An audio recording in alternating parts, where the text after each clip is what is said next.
kundi ba?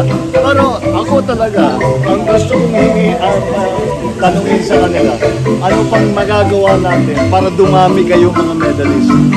That's what I want to talk to. Hindi lang yung mga athlete, kundi yung mga coach, yung mga trainer. Ano pang kulang ninyo, yung mga magulang?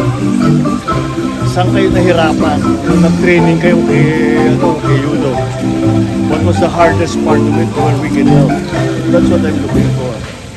I think the athletes will even, marami kasi yung mga gold medal, may pera na, pati yung mga participant, okay na yun. That will inspire other people na may premyo. At makapawi naman sila sa mga sakripisyo nilang ginawa kapag nagtre-training. Maraming sakripisyo yan, hindi lang financial. Carlos Yulo will also be receiving 20 million pesos from the Office of the President, in addition to incentives under the National Athletes and Coaches Benefits and Incentives Act.